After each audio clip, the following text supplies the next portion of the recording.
today, we're going to be chit-chatting about everything I packed for that trip and all of the essentials to pack for any EF Ultimate Break trip. Stay tuned.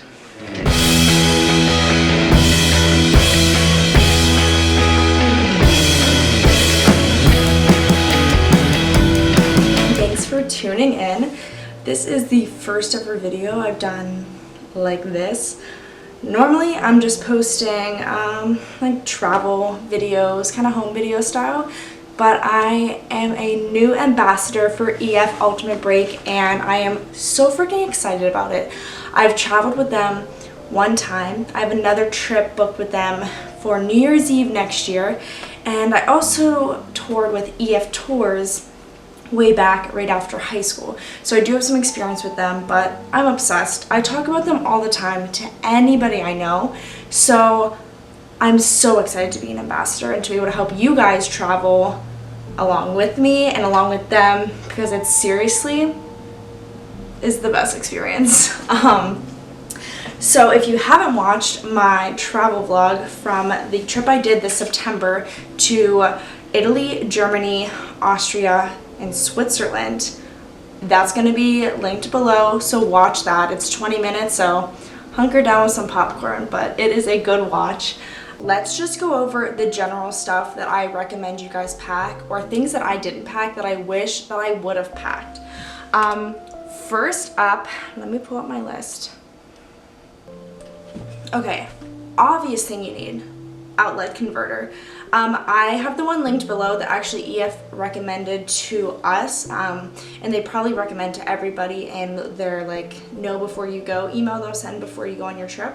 But I have it linked. It's on Amazon. It's like $30, I think, and it has outlets for I think every country that has a different type of outlet than the US. So I'll link that for you guys. That's obviously a must-have. Next thing, umbrella. We experienced rain pretty much the whole time we were in Austria, and you're doing these walking tours on most cities that you go to. So rain, shine, snow, blizzard, you're going on this tour, so take an umbrella, and with that probably a raincoat, because it rained pretty hard, and some of my travel companions just had raincoats, and they were pretty soaking wet by the end. Next up, travel pillow. I didn't take one. I normally don't take a travel pillow whenever I travel. I regretted it. It wasn't like a huge thing, but you're on a bus ride sometimes for a long time. I mean, for this specific trip, when we were traveling from all the different countries, we had like half a day road trips on the buses, and travel pillow would have been nice. Going along with being on these long bus rides sometimes, traveling between countries or cities, I recommend bringing like a long cardigan like the one I have on, or a sweatshirt, a big comfy one, because you're on these bus rides, sometimes it's cold. I run cold constantly, so I like being able to use my cardigan as a blanket, kind of. So even if you had like a big scarf to bring, that would be good. And I would recommend that for any time of year you're going, whether you're going in the summer or in the winter, because they're gonna have the AC on the bus probably no matter what.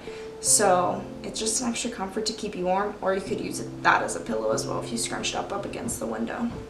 Sunglasses, bring them. We again are walking on these tours, we're outside a lot, and sunglasses, they make your outfit look cute, plus it's just a nice thing to have, or a baseball cap at least if you don't want to do sunglasses. Bring comfortable shoes. I cannot stress this enough. I think that I walked a total of, it was close to 10 miles on the trip I went to, and we were on that trip for 11 days. So if you're going in the longer ones, you're going to be walking even more. Bring comfortable shoes. I actually only brought one pair of tennis shoes. It was like white sneakers. That's the only pair of shoes I brought. Wouldn't recommend that for everybody, but I love white tennis shoes, and I knew I was only going to be wearing those white sneakers with every single outfit. and they kept my feet comfortable. They looked nice, dressed up, dressed down. So be ready to walk. Heels probably are not gonna cut it. Okay, if you are traveling anytime within the next year, next 2 years, I don't know how long it's gonna go on, but you're gonna need your vaccine card. You need a vaccine to get on any of the flights. When we were traveling this past September, they were really strict in those countries. It wasn't really like how it is in the US, at least from my experience. We needed to show our vaccine card to get into restaurants, to get into stores, to get into basically anywhere. So we had it on us the whole time. So I would definitely recommend getting like a little plastic cover to slide your vaccine card in. That's because you're gonna be pulling it in and out of your bag a lot to show people to get into these establishments. So that is an absolute necessity. Yeah, you can't even get into those countries without a vaccine card. Also, reusable water bottle. And with this, I recommend a small reusable water bottle. I had one that was just, pretty standard size. It actually fit in the bag that I had carried around with me, which was just a standard purse. But my friend that I was traveling with, her water bottle was like this big. It was kind of those shaker ones that you can take to the gym, and it didn't fit into her purse. She had it hanging on her purse the whole time, and I don't think it bugged her, but that would annoy me, having it like cling against my leg all day. And plus that adds weight to your bag, and when you're walking around so much, your bag gets heavy. You don't really want to carry it. Those are pretty much the standard things that I would absolutely pack no matter the trip you were going on.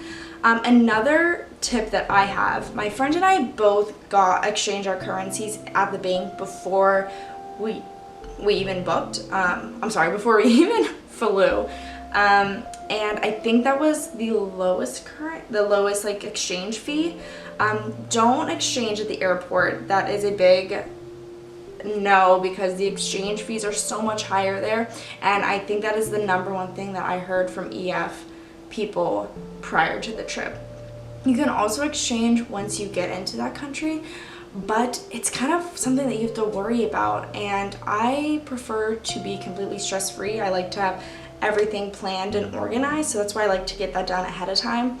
And I noticed that some of the travel companions we were with, they had to exchange, and they were having trouble finding a place to go, or they had to take time out of their free time to go find somewhere and do that.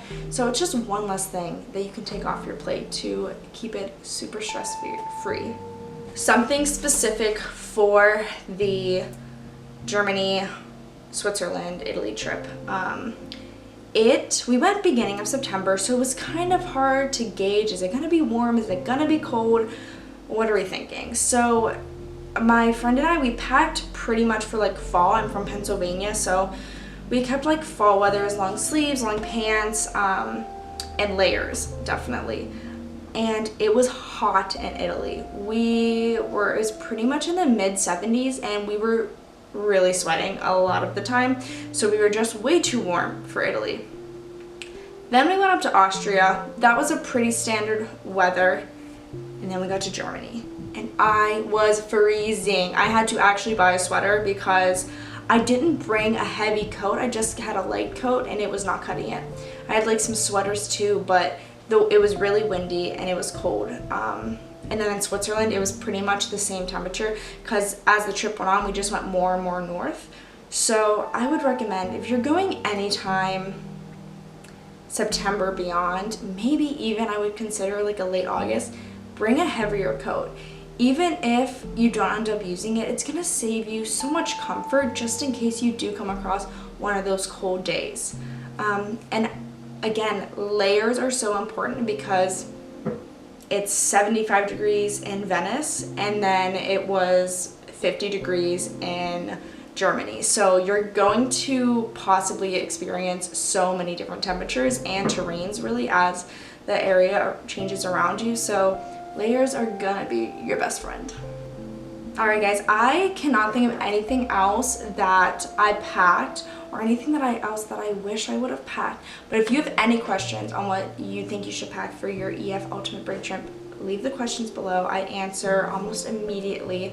And if you are considering booking, I have a special deal for you. You can use the link in the bio of this video and go to EF Ultimate Break's website with that. Use my code UABailey100 at checkout, and that gets you $100 off. That's $100 on top of whatever other deals are going on, which is epic.